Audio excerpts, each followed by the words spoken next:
Beneath the familiar surface of our world lies another one entirely.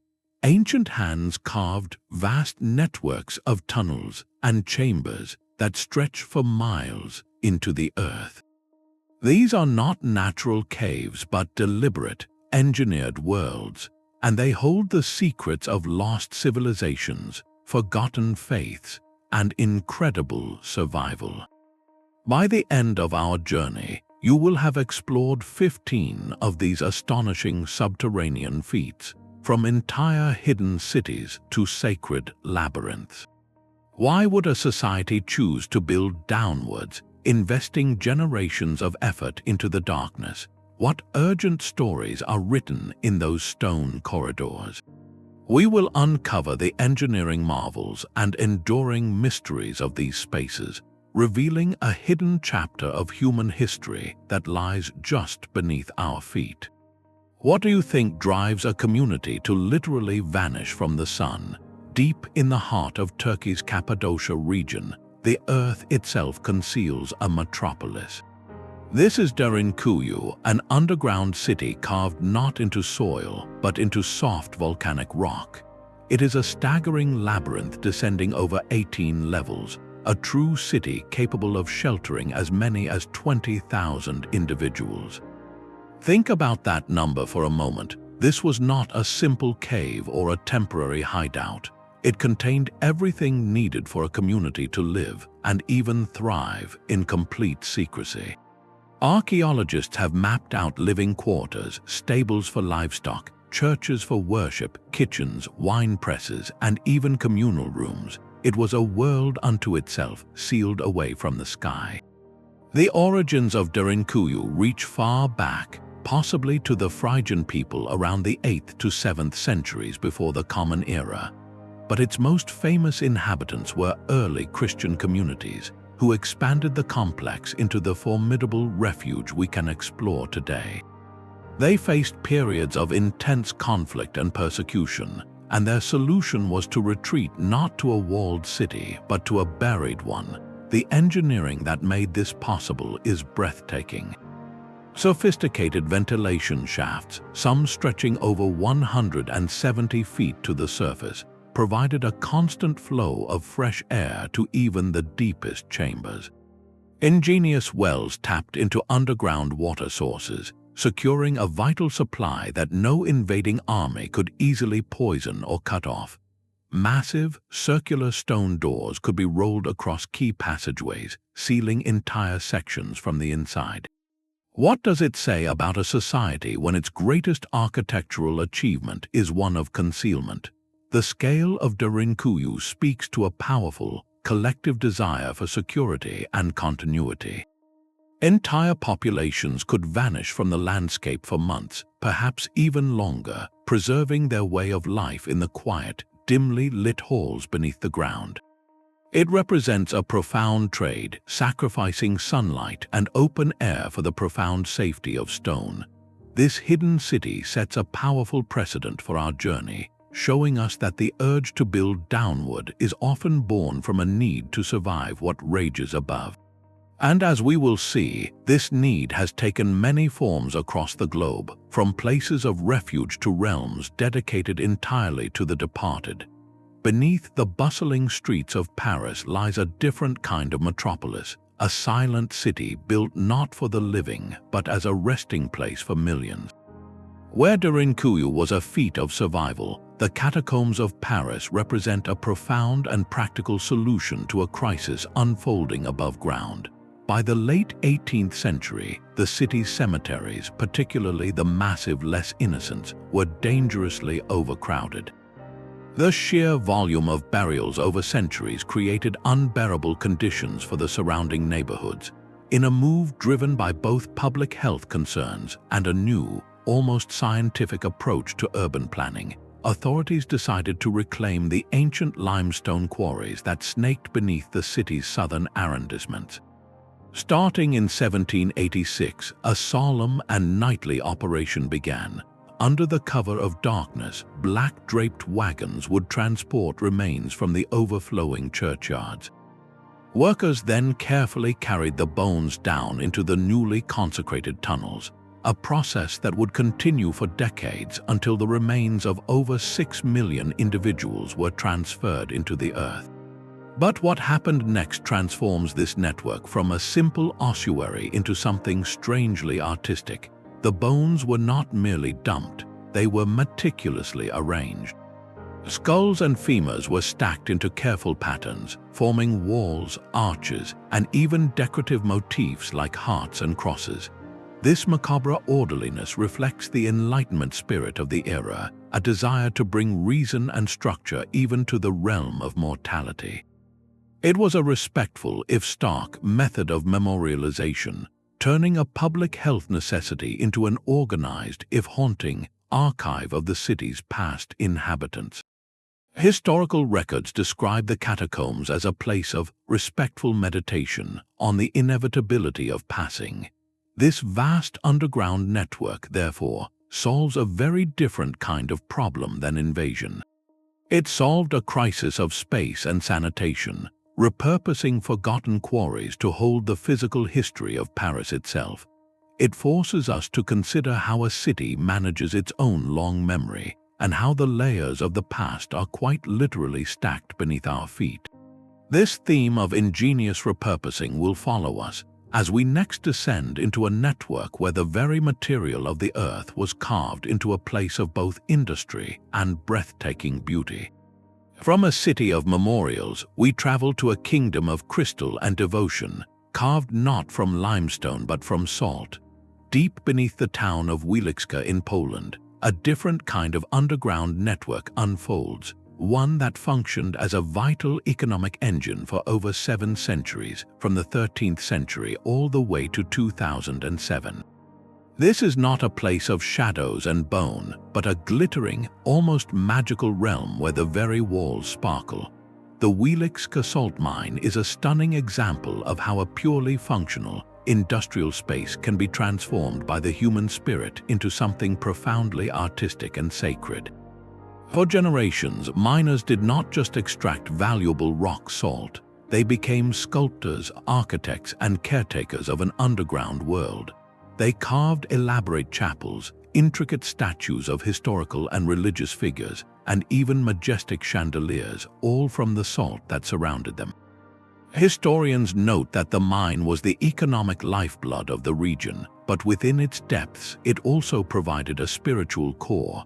The miners, facing the constant dangers and darkness of their work, carved out spaces for solace and prayer directly from the material of their labor. This fusion of purpose is nowhere more breathtaking than in St. Kinga's Chapel. Located over 100 meters underground, this cavernous chamber is a masterpiece of underground artistry.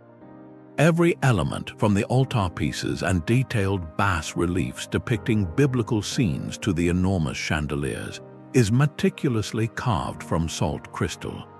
The light refracts through the chandeliers, casting a soft, ethereal glow over a space that feels both monumental and intimate. Here, the line between a workplace and a place of worship completely dissolves. The chapel stands as a monument to the miners' skill, their faith, and their desire to create beauty and meaning in the heart of their toil. It prompts us to reflect on how the environments we build for practical needs can evolve over time into cultural and spiritual treasures. This network shows that what begins as a necessity can become a legacy, a hidden cathedral celebrating both industry and devotion. This concept of spaces serving dual, evolving purposes will take on a much more urgent tone as we venture into a network where the underground was not about creating art, but about sheer survival against overwhelming force. The glittering salt cathedrals of Poland represent a human triumph over darkness through art, but in the dense jungles of Vietnam, a different kind of underground triumph was carved out of sheer necessity. Here, the earth itself became a weapon and a sanctuary. The Khu Khai tunnels are a sprawling, claustrophobic maze that stretched for over 120 miles beneath the surface, a network so intricate it formed entire subterranean villages. This system was not built in a single era but evolved over decades of conflict, beginning as a response to French colonial forces and expanding dramatically during the Vietnam War.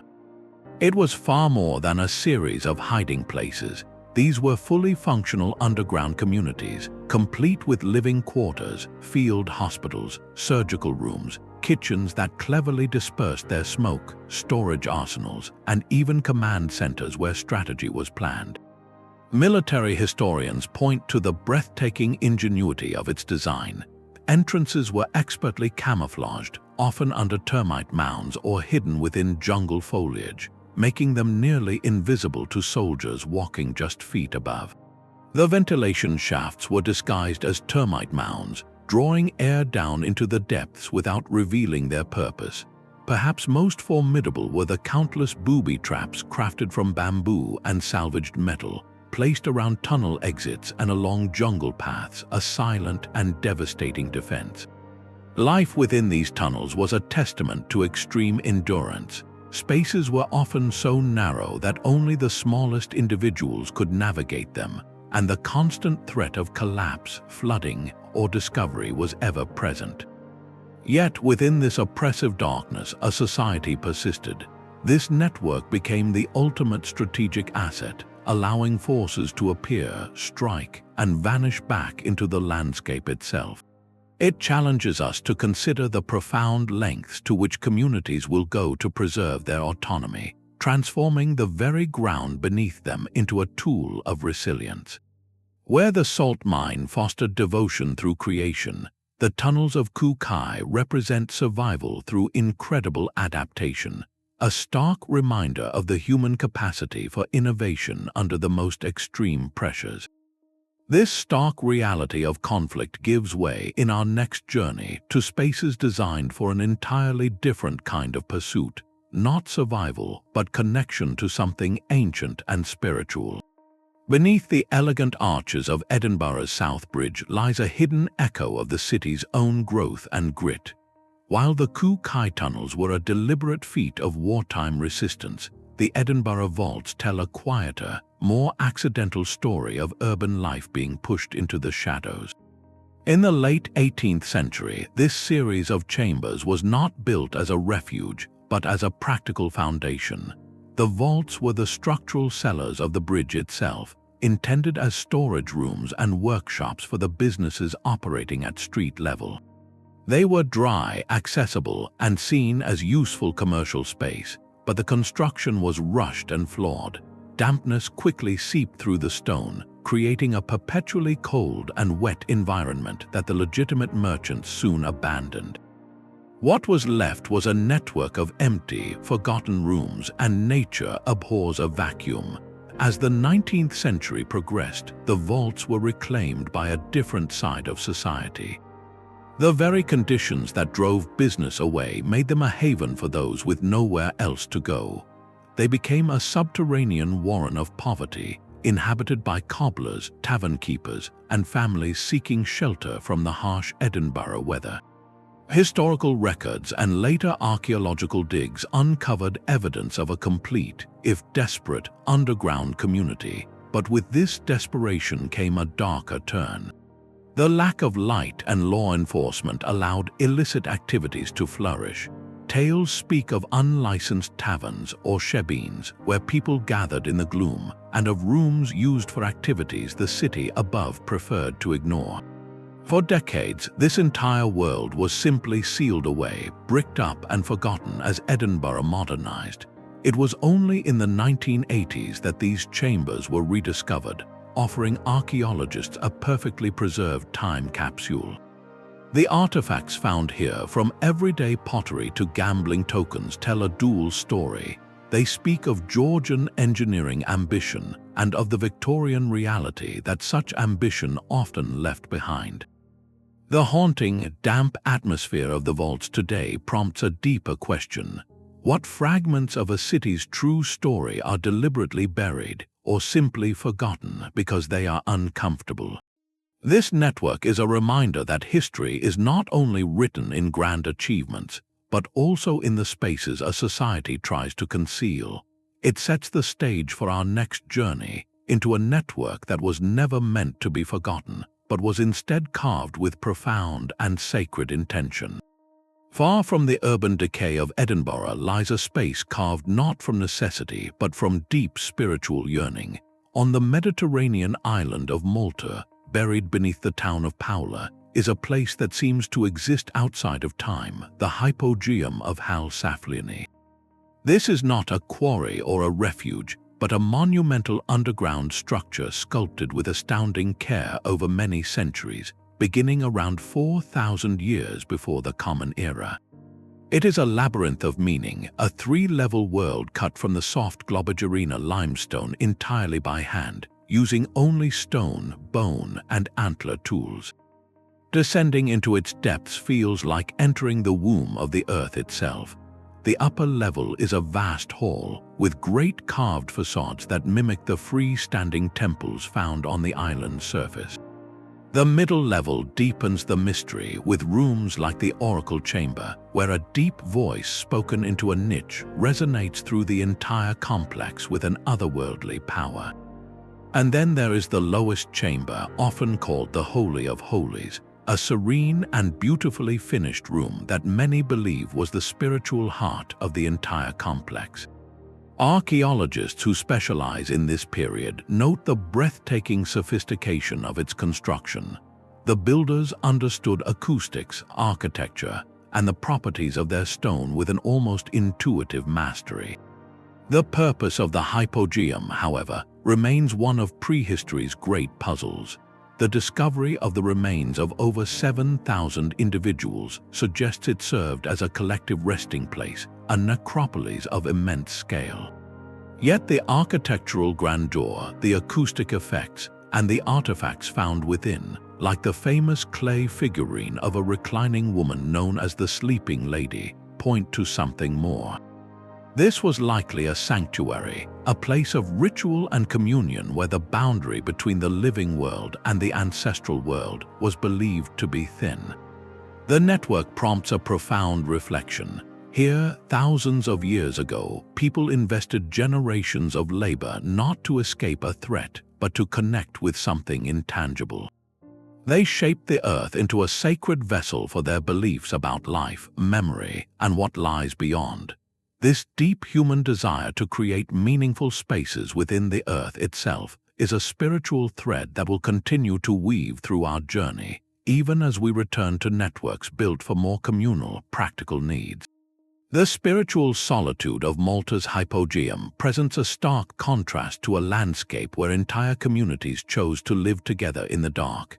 Returning to the Cappadocia region of Turkey, we find that Derinkuyu was not an isolated wonder, but part of a vast regional phenomenon.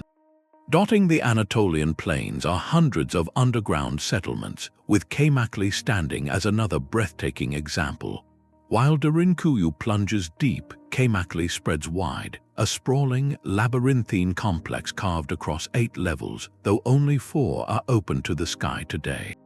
Its design feels more tangled, a warren of low corridors, tight passages, and family quarters that speaks to a different kind of communal life. The very rock here made this possible. Cappadocia's landscape is formed from soft volcanic tuff, a stone firm enough to hold its shape yet soft enough to be carved with simple tools. It was the perfect canvas for an underground civilization. Geologists point out that this material provided natural insulation, keeping the interiors cool in summer and warm in winter, while also being relatively easy to excavate generation after generation. Historians studying the sites note evidence of remarkable social organization. These were not just random holes in the ground. We find dedicated communal spaces like large central kitchens with elaborate ventilation to channel smoke away, stables for livestock on the upper levels, intricate wine and oil presses, and countless storage rooms for grains and supplies. The most iconic defensive feature found in both Kaymaklı and Derinkuyu is the massive rolling stone door. These great disc-shaped stones, often over a meter thick, could be rolled across key passageways from the inside, sealing the community off from any threat above. Perhaps most intriguing is the persistent theory that many of these underground cities were connected by long tunnels, allowing for movement and communication across miles without ever surfacing. While definitive proof of such grand connections remains elusive, the sheer density of these networks suggests a coordinated, regional strategy for survival. To stand in these chambers is to imagine a hidden society in motion, a complete daily life conducted by the flicker of oil lamps, entirely separate from the world above. This was a civilization built from the bottom up by communities working together for collective security. Their underground world stands in quiet contrast to the monumental, top-down projects of empires, where vast resources were commanded to build for the glory of a single authority, a difference we will see clearly as we journey to the heart of an ancient capital. While communities carved their own refuge, empires orchestrated subterranean works on a monumental scale. In the heart of what is now Istanbul, a different kind of underground space served not as a home but as a lifeline. The Basilica Cistern is a palace built for water. Commissioned by the Emperor Justinian in the 6th century, this vast reservoir lies hidden beneath the bustling streets, a silent testament to Byzantine ambition. Step inside and you enter another world. A forest of 336 marble columns rises from still, dark waters, each one supporting a majestic brick-vaulted ceiling that seems to stretch into infinity. The air is cool and carries the quiet echo of dripping water, a serene and almost sacred atmosphere belying its utterly practical purpose. This was the great cistern that supplied water to the Imperial Great Palace of Constantinople and later to the Ottoman sultans in Topkapi Palace. It represents the pinnacle of ancient hydraulic engineering, a solution to the fundamental challenge of sustaining a massive urban population. Experts in Byzantine construction note that many of the columns were spolia, repurposed from even older Roman structures, and the entire chamber was made waterproof through a meticulous application of special mortar. For centuries after the fall of Constantinople, the cistern was largely forgotten by the world above, its existence fading into legend until its rediscovery and restoration. To stand in that space is to understand that the true foundations of an empire are often invisible. It prompts a profound question: what does it take to keep a great city alive? The answer here was a breathtaking blend of ruthless practicality and awe-inspiring artistry, a hidden cathedral dedicated to the most essential resource.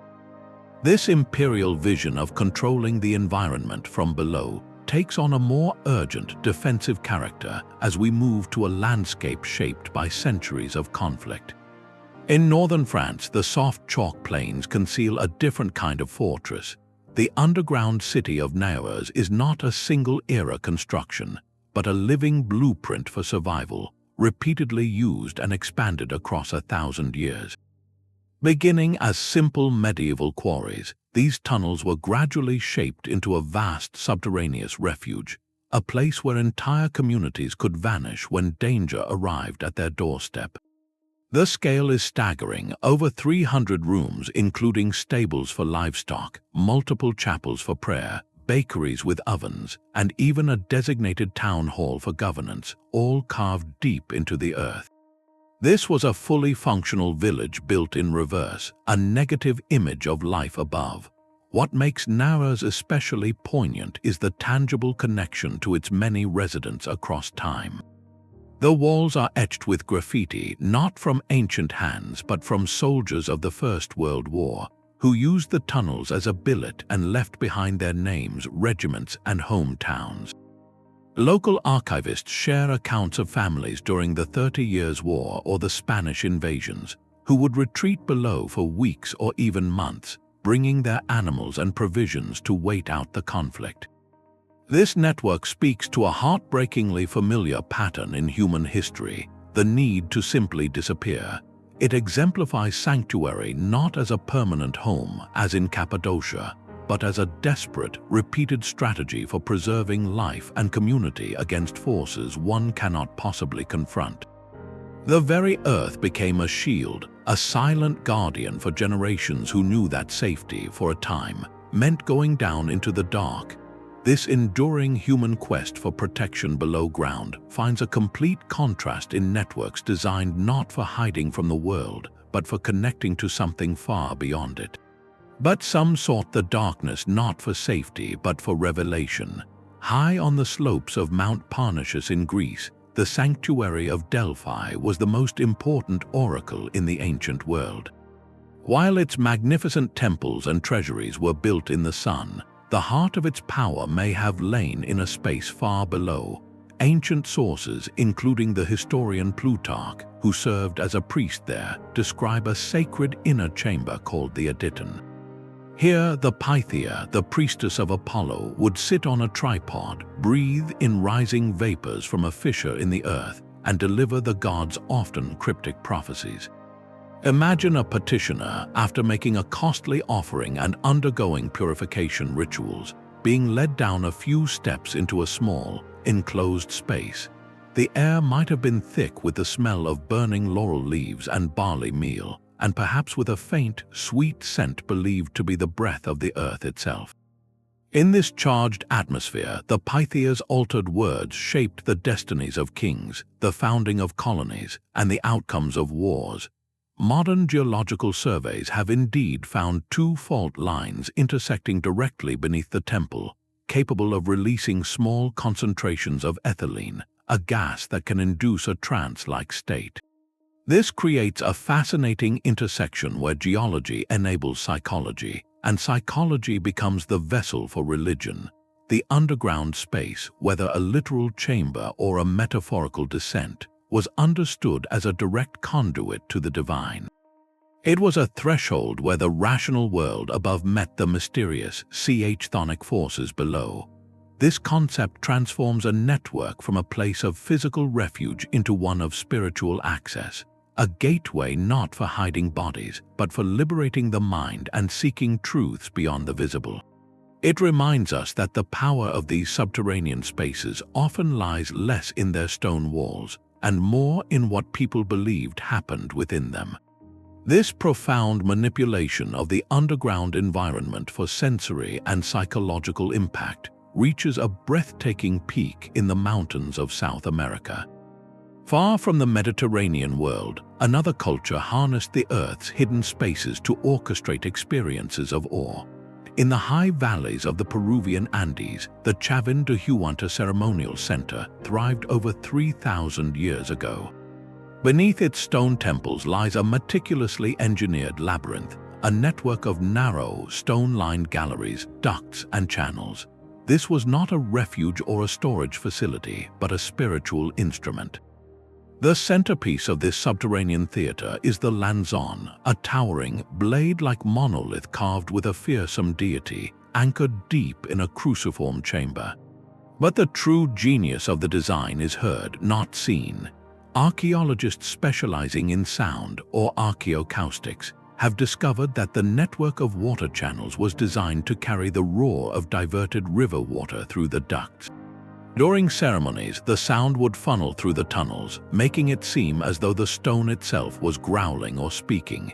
An initiate, perhaps having consumed ritual plants, would navigate these dark, echoing passages, physically disoriented by the maze and psychologically overwhelmed by the booming, disembodied noise seemingly emitted by the sculpted gods. The architecture manipulated perception at every turn, using controlled sound, limited light, and confusing passageways to create a powerful, transformative experience.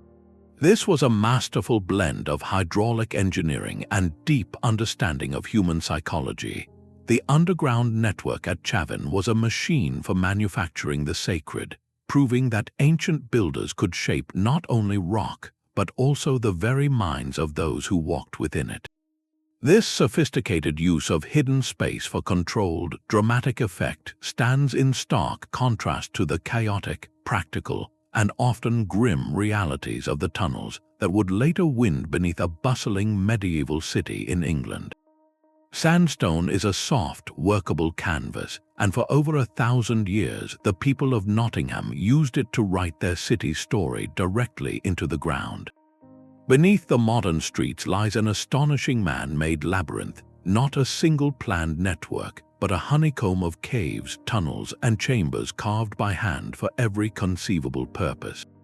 In the medieval period, these spaces were the city's hidden workshop and its secret weapon. The soft rock hosted tanneries processing hides and cellars for brewing and storage, while other chambers served as homes and taverns, alive with noise and activity. But the most politically charged tunnels were those linked to the castle looming above. During a siege in the 14th century, the young King Edward III is said to have used a secret tunnel to access the fortress and launch a surprise attack against the forces holding it, a dramatic coup that turned the tide. This network showcases a raw, organic versatility. The same geological formation that provided a cool space for making ale could become a dungeon, a smuggling route, or a royal passageway in a time of crisis. Centuries later, these very caves would again serve as shelters during the aerial bombardments of the Second World War.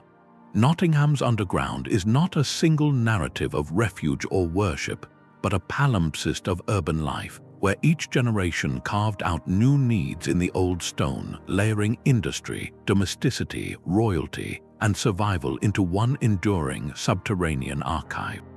This idea of the underground as a space for covert enterprise, for moving valuable things away from the eyes of authority, reaches its peak in the hidden economies of a distant island trading post. Off the coast of East Africa, the coral island of Mozambique was a glittering, cosmopolitan hub where the wealth of continents changed hands.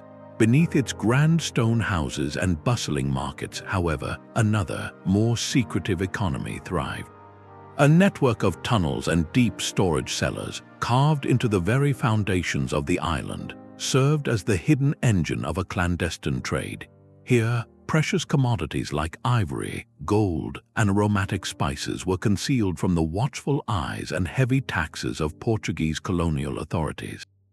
The architecture of these spaces tells its own story, a blend of Swahili, Arab, and later European construction techniques, mirroring the complex cultural fusion of the island above.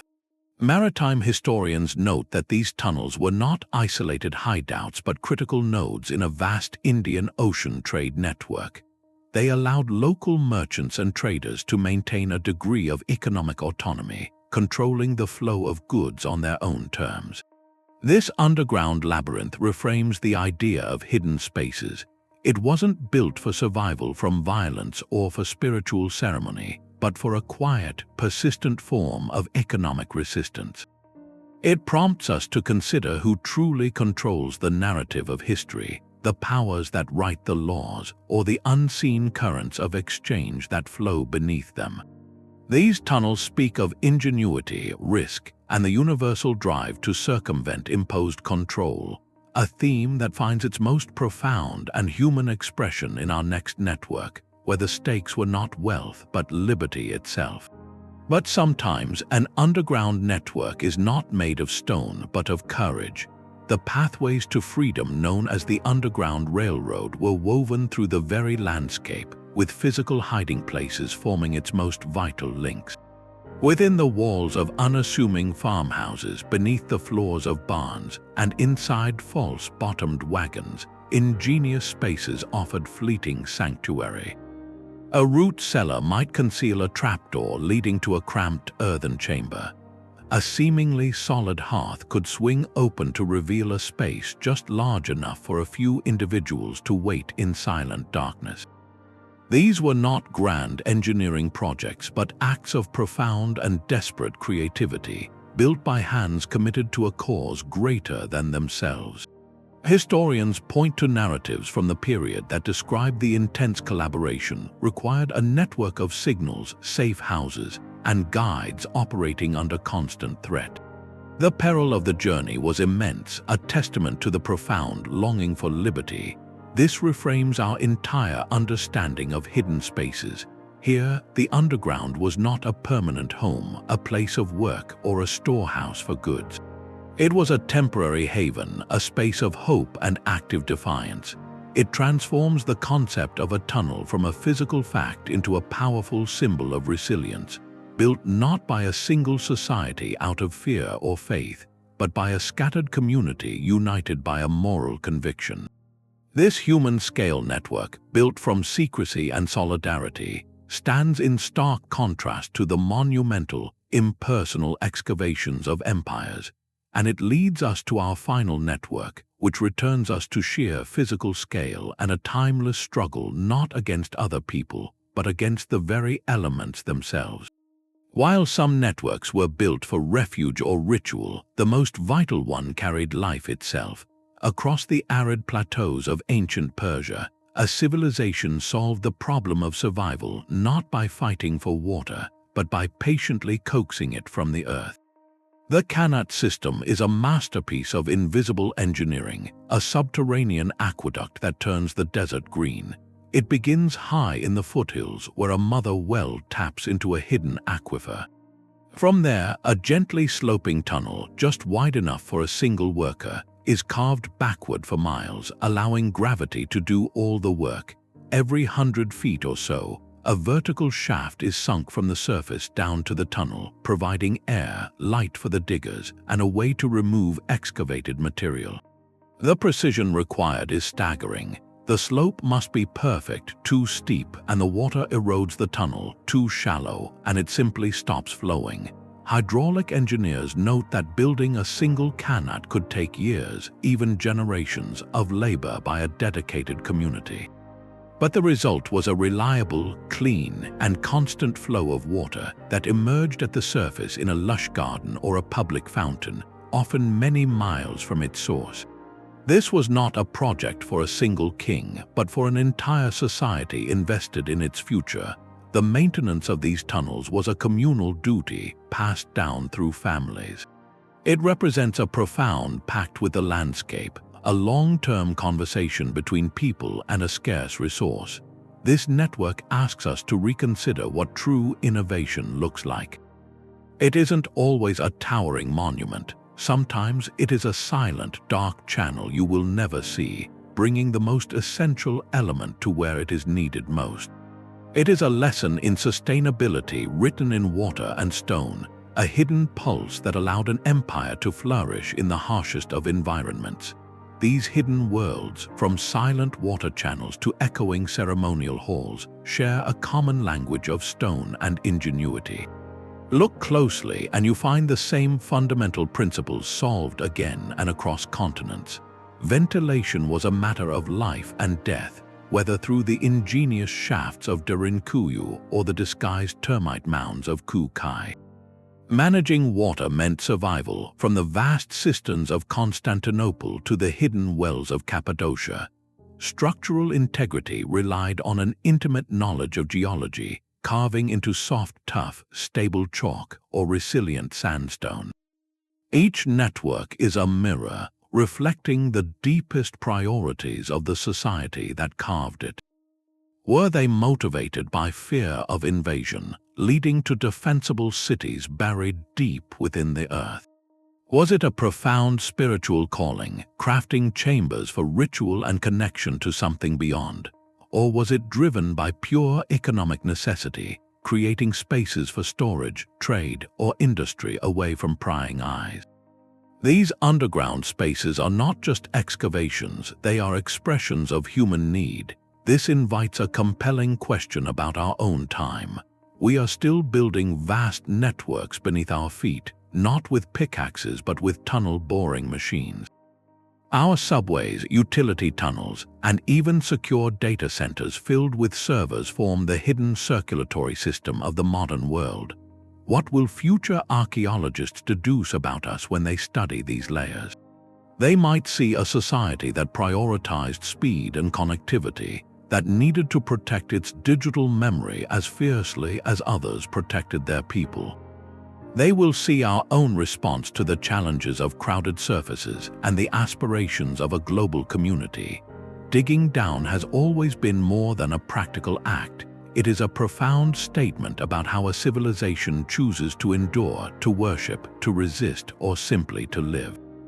This parallel history is etched in shadow and stone, a testament to choices made when the surface world offered more threat than promise. We find resilience in the rolling stone doors of Cappadocia, sealing communities away from marching armies. We witness the pursuit of the sacred in the echoing oracle chambers of Chavín, where the very earth seemed to speak.